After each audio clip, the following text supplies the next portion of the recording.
बिस्मिल्लाहिर्रहमानिर्रहीम अस्सलाम वालेकुम नाज़रीन, मैं जवाद यूसुफ हूं। आप सबको अपने ऑफिशियल चैनल में खुश आमदीद कहता हूं। ईरान एक कदम और जोहरी कुव्वत बनने के करीब हो चुका है। ईरान के जोहरी प्रोग्राम के हवाले से एक बहुत बड़ी अपडेट है नाज़रीन, वो आपके साथ शेयर करेंगे। मुज़ाकरात हो रहे हैं, नहीं हो रहे, ये तो बात की बात है, लेकिन एक बात ईरान ने वाजे कर दी है कि शहीद आयतुल्लाह अली खामनाई के खून का बदला लिया जाएगा।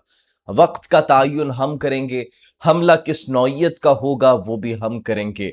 नाजायज रियासत में खलबली मच चुकी है, और न सिर्फ खलबली मची है बल्कि अमेरिका को कहा जा रहा है कि देखें आपने मुज़ाकरात करवा के क्या किया, अब हमारे ऊपर हमला भी किया जाएगा। और याद होगा आपको कि 2 व्लॉग्स पहले हमने आपको एक बात दी थी, एक बड़ी इंपॉर्टेंट खबर दी थी। उस खबर के अंदर यह था कि नाज़रीन मुख्तलिफ मकामात पर नाजायज रियासत में गाड़ियां फटने लग चुकी हैं, और ओपन इंटेल सोर्सेज और मुख्तलिफ इतलात के मुताबिक यह कहा जा रहा था कि ये ईरानी इंटेलिजेंस है जो नाजायज रियासत के अंदर घुस चुकी है।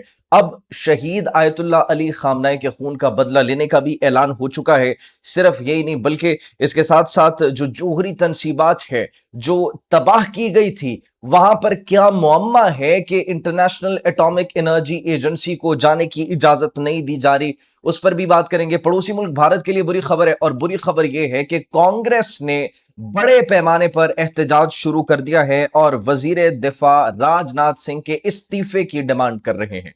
क्यों? क्योंकि मई की जंग में जो लोग उनके जाबहक हुए थे, जो हलाक हुए थे, पाकिस्तानी आर्म्ड फोर्सेस का जो निशाना बने थे, मिलिट्री के लोग, उनको छुपाया गया, उनकी जानों को छिपाया गया, उनकी फैमिलीज को नजरबंद किया गया, ताकि जो नुकसान हुआ है भारत का उसको छिपाया जा सके और पूरी दुनिया के सामने वो ना आया जा सके। तो अब वजीर दिफा राजनाथ सिंह का इस्तीफा डिमांड किया जा रहा है कि ये पूरे भारत से झूठ बोला है और पाकिस्तान ने इतने बंदे मार दिए, और तुम अभी जाकर डिक्लेयर कर रहे हो उनको। तो अब बड़े पैमाने पर भारत के अंदर खाना जंगी भी शुरू होती हुई दिखाई दे रही है। मणिपुर के अंदर सिचुएशन जो है वो काफी एस्केलेट हो चुकी है। बेगुनाह और निहत्थे क्रिश्चियंस को, मासूमों को निशाना बनाया जा रहा है, बगैर किसी हथियार के गैर मुसल्लह अफराद को नाज़रीन निशाना बनाया जा रहा है, मोदी के रिजीम की जानिब से, आरएसएसियंस और बीजेपीएन की जानिब से, और गोदी मीडिया की जो उधर फोर्सेज वहां पर है उनकी जानिब से निशाना बनाया जा रहा है। तो वहां पर भी बड़े पैमाने पर एहतजाज किया जा रहा है। पाकिस्तान नेवी की जानिब से कुछ सक्सेसफुल एक्सरसाइजेस की गई हैं और सरप्राइजेस भी दिए गए हैं भारत को, उस पर भी बात करेंगे।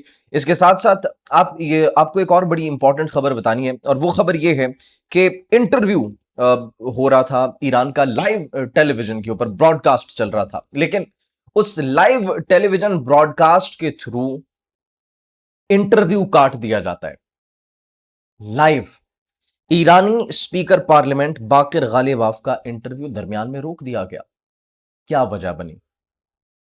न्यूक्लियर प्रोग्राम के हवाले से ही बात कर रहे थे, जोहरी हथियारों के हवाले से ही बात कर रहे थे। आखिर ऐसा क्या मुअम्मा है जोहरी प्रोग्राम को लेकर ईरान के? इस पर आज नाज़रीन हम बात करेंगे। और फिर अफगानिस्तान के तालिबान के जो मिलिट्री कोर्ट के चीफ हैं वो पेशावर पर टेक ओवर करने की बात कर रहे हैं, कोयटा पर टेक ओवर करने की बात कर रहे हैं। तो क्यों बात कर रहे हैं और उनके क्या मकासद हैं, उन पर भी आज हम नजर डालेंगे। सबसे पहले नाज़रीन बात करते हैं भारत के अंदर इस वक्त जो सिचुएशन है वो काफी खराब दिखाई दे रही है।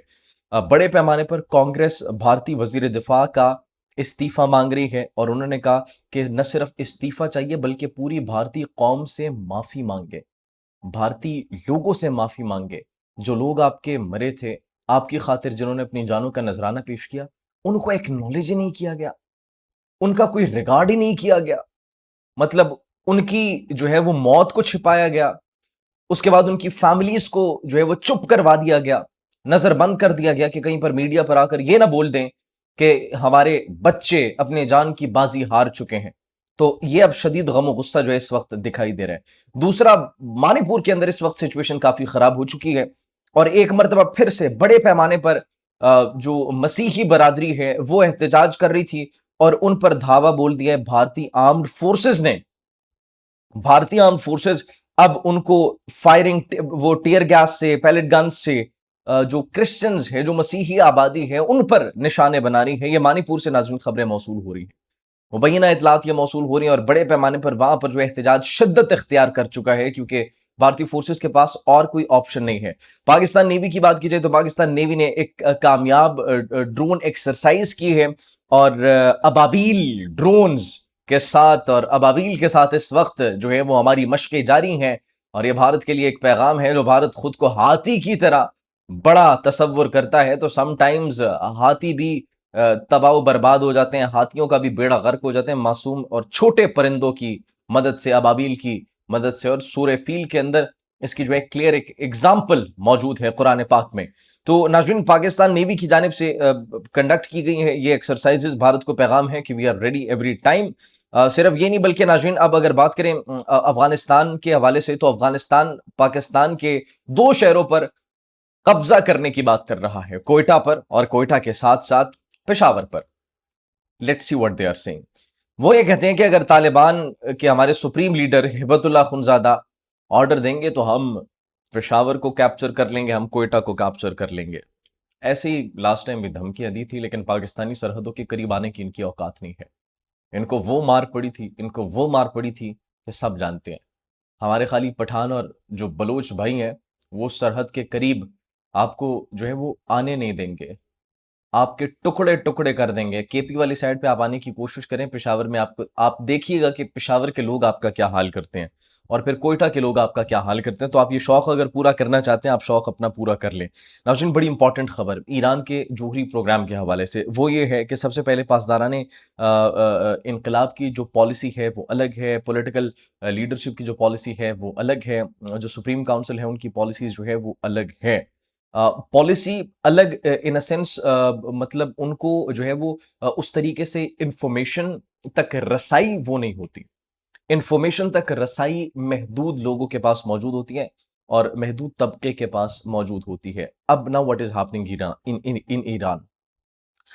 स्पीकर बाकिर गालिबाफ वो इंटरव्यू देते हैं, और इंटरव्यू के दौरान ही एटमी हथियारों पर और असासों पर बात करते हैं और उनका इंटरव्यू काट दिया जाता है। आज कहा जा रहा था कि उनका इंटरव्यू जो है वो नशर कर दिया जाएगा। जब तक आप ये वीडियो देख रहे हो तब तक एन मुमकिन है कि उनका इंटरव्यू जो है वो नशर कर दिया गया। तो एटमी हथियारों पर बात करने की उनको इजाज़त जो है वो शायद नहीं दी गई, या फिर उनके पास वो इन्फॉर्मेशन मौजूद नहीं थी। Now the interesting thing is कि इंटरनेशनल एटॉमिक एनर्जी एजेंसी उनको सिर्फ 2 साइट्स पर चेक एंड बैलेंस की, सर्विलेंस की इजाज़त दी गई है। वो जोहरी तनसीबात जिनको हमलों में नुकसान पहुँचाया गया था अमेरिका की जानिब से, उन तक रसाई नहीं दी गई। That has been made very clear. जितनी भी बमबारी से मुतासरा जोहरी तनसीबात है, उसके मुआयने की इजाज़त किसी को भी नहीं दी जाएगी। अब ये एक खामोश पैगाम है। खामोश पैगाम इसलिए है क्योंकि ईरान का जो अब जितनी भी वहाँ पर साइट्स थी, जोहरी साइट्स थी, वहाँ पर ताबकारी के कोई असरात नहीं देखे गए। दैट मीन्स कि अगर वहाँ पर इंटरनेशनल एजेंसीज गईं, तो वो वहाँ पर कहेंगी कि वहाँ पर तो यूरेनियम मौजूद ही नहीं था, आपने गलत जगह को निशाना बनाया। और एक मरतबा फिर से ईरान के खिलाफ हमला करने की कोशिश की जा सकती है, क्योंकि नाजायज़ रियासत अमेरिका को उकसाएगी कि आपने उनका कुछ नुकसान नहीं किया। ऑल्दो डोनाल्ड ट्रंप ये कह रहे हैं कि हमने उनका प्लान रोक दिया है, जोहरी हथियार हमने उनसे छीन लिए हैं, सब कुछ तबाह बर्बाद कर दिया, लेकिन इसका हकीकत से दूर दूर तक कोई ताल्लुक नहीं है। दूसरा नाज़रीन, ईरान ने बदला लेने का भी ऐलान किया है। शहीद आयतुल्लाह अली ख़ामनेई के खून का बदला उन्होंने कहा लिया जाएगा, नाजायज़ रियासत से लेंगे, वक्त का तयन भी हम करेंगे, और जिस तरीके से हमला किया जाएगा वो भी हम डिसाइड करेंगे। मिसाइल और ड्रोन प्रोग्राम पर भी कोई बातचीत नहीं होगी, कोई मुज़ाकरात नहीं होंगे। ये भी दो टोक जवाब दे दिया गया है ईरान की जानिब से। ये अभी तक की नाज़रीन डेवलपमेंट्स बड़े पैमाने पर जो मौसूल हो रही थी, मुज़ाकरात हैं, जारी हैं और मुज़ाकरात जारी रहेंगे। लेकिन मुज़ाकरात जारी अब शहीद आयतुल्लाह अली ख़ामनेई की आखिरी रसूमात अदा करने के बाद जारी होंगे, और उसमें जोहरी प्रोग्राम पर बात नहीं की जाएगी, मिसाइल प्रोग्राम पर बातचीत नहीं की जाएगी, ड्रोन प्रोग्राम पर बातचीत नहीं की जाएगी। लेकिन still this is a mystery कि ईरान जो है वो सरप्राइज़ देगा जोहरी टेस्ट्स करके इस तमाम तर प्रोसेस के बाद, क्योंकि उन्होंने कहा है कि हम एक सरप्राइज़ भी देने वाले हैं। तो आप क्या सोचते हैं वो क्या सरप्राइज़ होगा? कमेंट सेक्शन में अपनी कीमती राय से ज़रूर आगाह कीजिएगा। मुझे इजाज़त दीजिए। अल्लाह निगहबान।